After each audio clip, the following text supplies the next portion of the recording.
Del Ministerio de Salud Pública de la provincia.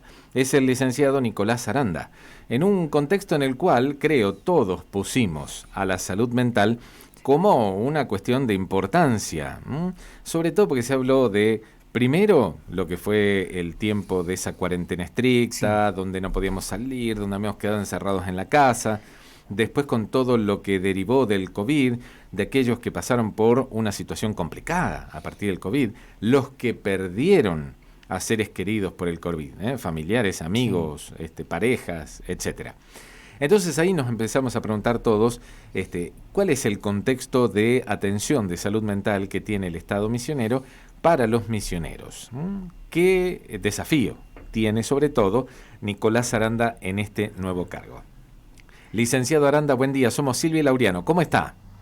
Buenos días. Todo bien, todo bien. Bueno. Recién vengo de EMSA justamente de hacer una charla de un poco de concientización sobre salud mental y estuvo muy productiva. ¿Tuvo que venir la pandemia para que pongamos a la salud mental en un lugarcito más arriba en importancia?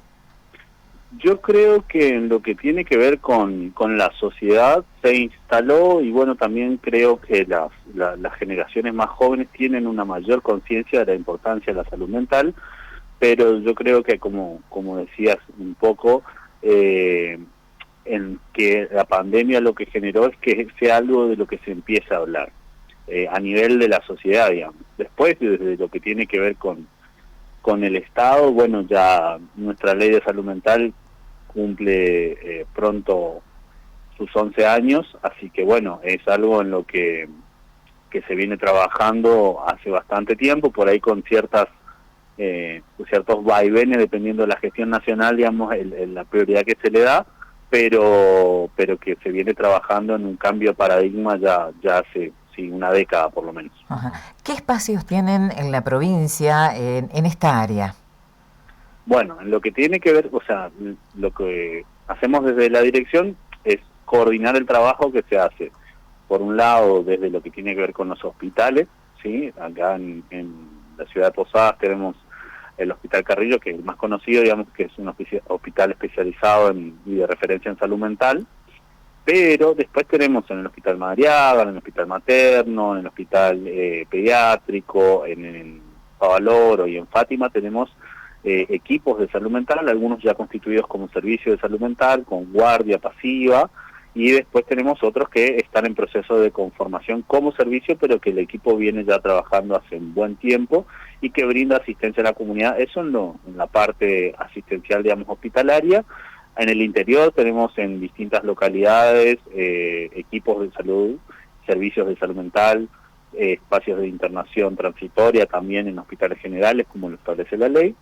Y después estamos fortaleciendo todo lo que tiene que ver el primer nivel de atención, porque ese es el eje de la política sanitaria del Ministerio y también del nuevo plan de salud mental, nuevo plan nacional de salud mental, del cual nos valemos, digamos, como estrategia para trabajar. Uh-huh. ¿Cuáles son las principales demandas que presentan los misioneros en materia de salud mental cuando acuden a un lugar, sobre todo vinculado a salud pública, reclamando o pidiendo o solicitando ayuda, porque sienten que algo no está bien? Claro, sí, digamos, la salud mental está pensada, digamos, de lo que tiene que ver con el padecimiento, entonces en general, bueno, se ve mucha demanda, como mencionabas vos, a partir de la pandemia se ha hablado más y han aparecido muchísimo más todo lo que tiene que ver con los episodios de ansiedad y las cuestiones que hacen también a las autoagresiones, los intentos de suicidio. Eso es lo que es la temática específica de salud mental. Y después vemos otro tipo de episodios que a veces sí llaman la atención, que son episodios de personas que, bueno, que están sufriendo descompensaciones, que quizás a veces requieren una asistencia ya medicamentosa por parte de un psiquiatra, ¿no? Pero yo te podría mencionar, digamos, que aparecen, digamos, como grandes tópicos de la pospandemia, la ansiedad, la depresión, los ataques de pánico, los intentos de suicidio. Nicolás, ¿hay un grupo etario más claro que otro de los que demandan hoy atención en salud mental en Misiones? No, yo te diría que hay es muy diversa la demanda. Tenemos demandas desde personas mayores hasta de atención para niños. Es súper amplia, abarca toda la población, y lo interesante en ese sentido es que, bueno, el estigma de acudir, digamos, a una asistencia de lo que tiene que ver con salud mental, si se quiere, ha mermado porque la gente se permite más la posibilidad de hablar de lo que lo está quejando. Claro, es cierto. Sí. El hecho de decir voy a terapia ya Prejuicio, te miran. sí. Sí, es cierto eso, ¿no? Pero me parece que está como un poco más asumido el tema de ir a hacer terapia para superar distintos tipos de inconvenientes, problemas, transiciones en la vida que nos tocan superar, ¿no? Sí, hay, como les decía, y sobre todo, bueno, hace unas 3 semanas más o menos me tocó dar una charla a jóvenes, adolescentes, y es muy interesante como ellos tienen mucho más conciencia y mucho más instalado la importancia que tiene la salud mental, digamos, para su bienestar general. Teniendo en cuenta que es un abordaje interdisciplinario el trabajo de la salud mental para la comunidad, ¿hay suficientes profesionales? Usted mencionaba algunos de los que trabajan aquí y la idea de un trabajo más en toda la provincia.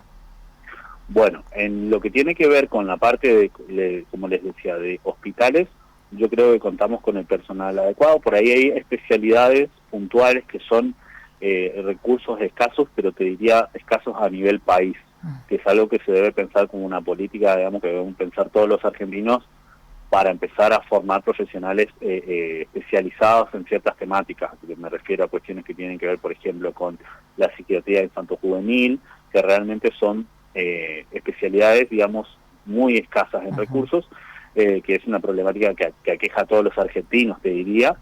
Pero después, en lo que yo diría, los equipos estos que te mencionaba, en hospitales generales, ya hospitales en general de nivel 3, nivel 2, yo creo que estamos en buenas condiciones, y mi idea como gestión es fortalecer ya sea la parte de infraestructura, digamos, y de si se puede ampliar incluso los recursos de lugares como el Hospital Carrillo, y después hacer un fuerte foco en lo que tiene que ver con la atención primaria de salud, con quienes, por ejemplo, en Zona Capital ya venimos trabajando, pues cuentan con alrededor de 25, por ejemplo, psicólogos, después tienen trabajadores sociales y demás, y venimos trabajando fuertemente en lo que es capacitar a ese personal para que tenga una actualización profesional, y a su vez tenemos planificado capacitación también para promotores y agentes sanitarios, cosa de que ellos cuenten con herramientas tanto para el seguimiento de las personas con padecimiento mental, el seguimiento de su tratamiento y continuidad, como para que puedan favorecer situaciones de triage espontáneo por cuestiones que tienen que ver con el padecimiento mental. Claro. Tenemos un problema que es la automedicación, ¿no? En distintos aspectos. Y ahí es donde quiero hacerle 2 preguntas. La primera, ¿cuándo hay que medicar en cuestiones de salud mental? Y en segundo lugar, ¿quién medica? ¿El psicólogo, el psiquiatra, los dos? Bien. Bueno, ahí hay un punto que hay que dejar muy en claro, ¿sí? Que la ley de ejercicio profesional prohíbe y no estipula bajo ninguna forma que un licenciado en psicología o psicólogo pueda medicar, ¿sí? Bajo ningún punto eso está permitido. Así que si hay, para la comunidad, digo, si hay conocimiento de que algún psicólogo se haya medicando, es algo que se debe reportar claramente a la justicia o al Colegio de Psicólogos de la provincia. Bien. Entonces, yendo a la parte de tratamientos psicofarmacológicos, el que se encarga de la medicación es el psiquiatra.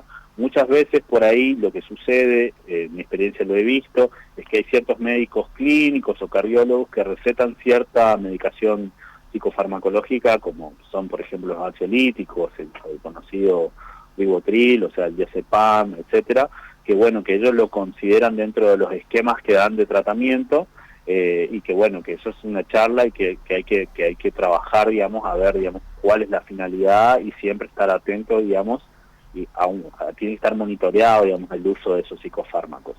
Y después, cuando se medica, eso lo tiene que, bueno, yo soy licenciado en psicología, pero eso lo determina siempre el psiquiatra, y se medican por distintos motivos, qué sé yo, puede pasar que una persona con un diagnóstico de esquizofrenia se lo medique para que pueda dormir, para que sus pensamientos logren ordenarse de cierta forma, para que esté menos ansioso, menos inquieto, y que pueda, digamos, convivir con su familia, con su entorno de una manera más favorable. Ahora, Después también se medican otro tipo de patologías, se medican los cuadros depresivos con otro tipo de medicación, se medican los episodios de ansiedad, pero esto siempre, como mencionaba tu compañera ahí, se trabaja de manera interdisciplinaria, por lo menos en el ámbito de lo que es la salud pública se trabaja de manera interdisciplinaria, es decir, siempre la persona va a contar con un apoyo en la parte psicoterapéutica y en la parte social por trabajadores sociales, que van a ir también dialogando con el psiquiatra que lleva la parte del tratamiento farmacológico para ir ajustando la medicación en la medida que sea necesaria. Siempre trabajamos en que la incidencia, digamos, de la parte farmacológica sea funcional a un tratamiento, ¿sí? Sea con una finalidad terapéutica. Uh-huh. ¿Y cuándo se recomienda o se llega a la etapa de la internación? Bueno, la ley en ese sentido es muy clara, como yo les decía, es un cambio de paradigma porque se considera la internación como algo necesario únicamente cuando la persona presenta un riesgo cierto e inminente para sí o para terceros, es decir, que esa persona puede llegar a lastimarse, que esa persona puede llegar a lastimar a otra persona. En esos casos se considera necesaria la internación, que puede ser voluntaria o involuntaria, pero para que sea involuntaria, esta debe ser arbitrada por la justicia, es decir, tiene que intervenir un juez que en base a lo que se acuerde tanto o con el cuerpo médico forense o con el servicio de salud mental del hospital, se decida esa internación involuntaria. Ajá. Pero es ante, como les decía, situaciones de riesgo cierto e inminente. Es una persona que está queriendo hacerte daño, una persona que está con posibilidad de lastimar a otra, o que está, si se quiere, con conductas de muchísimo riesgo, digamos. Esos son los casos y siempre es una internación transitoria. Lo que teníamos como práctica manicomial de internaciones prolongadísimas de años, se ha descartado de plano porque no tiene ninguna función terapéutica. Bien. Pensaba, recién usted comentaba el trabajo que se realiza con las personas en internación, y digo, el trabajo con la familia, que también es una cuestión especial cuando hay una persona con algún trastorno mental.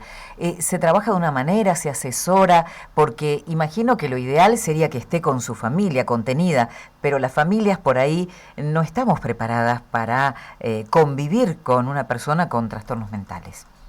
Claro, bueno, en eso es muy importante el acompañamiento familiar, y para eso los equipos de salud mental conformados en la provincia justamente son interdisciplinarios y evalúan la complejidad, digamos, que tiene cada caso.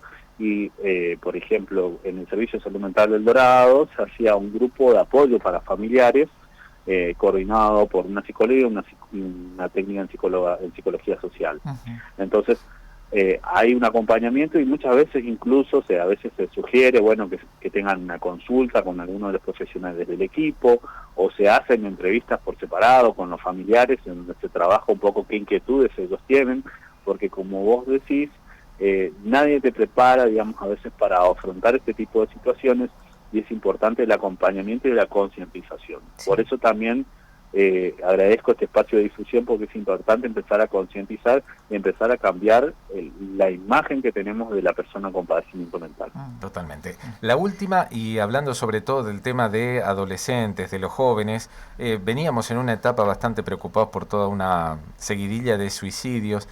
¿Es un tema que preocupa en la agenda pública? Sí, es un tema, te diría que es un tema de mi mayor interés, con lo que vengo trabajando con el programa de salud integral adolescente, que están haciendo todo un trabajo preventivo en lo que tiene que ver con el suicidio adolescente, y que se está elaborando con la asesoría de UNICEF un protocolo para el abordaje, protocolo, digamos, en salud, que viene a ser una guía de paso de cómo proceder ante los intentos de suicidio en casos de adolescentes. Es una problemática que aqueja, yo te diría, que está caliente a nivel global, y que está bueno en ese sentido el trabajo que viene haciendo la gente del programa de salud integral adolescente, con los cuales ya estuvimos dialogando y estableciendo ciertas pautas de cómo vamos a trabajar de ahora en adelante para poder articular de la mejor forma todos estos equipos que yo te decía que con los que contamos a nivel provincial, y también para poder hacer una bajada preventiva hacia la sociedad. Uh-huh. Hay entre comillas, síntomas por ahí actitudes que podemos observar en nuestros jóvenes, en nuestros adolescentes, como padres, como tíos, como abuelos, para entender que puede estar camino a un hecho como este? Yo creo que lo que más importante, a lo que hay que estar atento, es al aislamiento. Somos seres sociales, somos seres que existimos en comunidad y que encontramos nuestra realización en comunidad. Entonces yo creo que lo que hay que estar atento es al aislamiento. Por eso yo creo que, bueno, la pandemia ha, si se quiere, generado este efecto post-pandémico de mucha repercusión en la salud mental, porque los lazos comunitarios se vieron afectados. Entonces, a la hora de pensar a qué estar atento a nuestros jóvenes, yo te diría es justamente a la soledad, al aislamiento, son cosas a lo que estar atento, y siempre promover actividades que integren y nos pongan en contacto con un otro. Nicolás, éxitos en la gestión. Gracias. Muchísimas gracias a ustedes por el espacio. Que esté muy bien. Hasta pronto. El licenciado Nicolás Aranda es el nuevo director de Salud Mental del Ministerio de Salud de la provincia, hablando un poco del contexto en el cual el sistema público aborda esta cuestión. Después ya pasamos a hablar, aprovechamos, ya que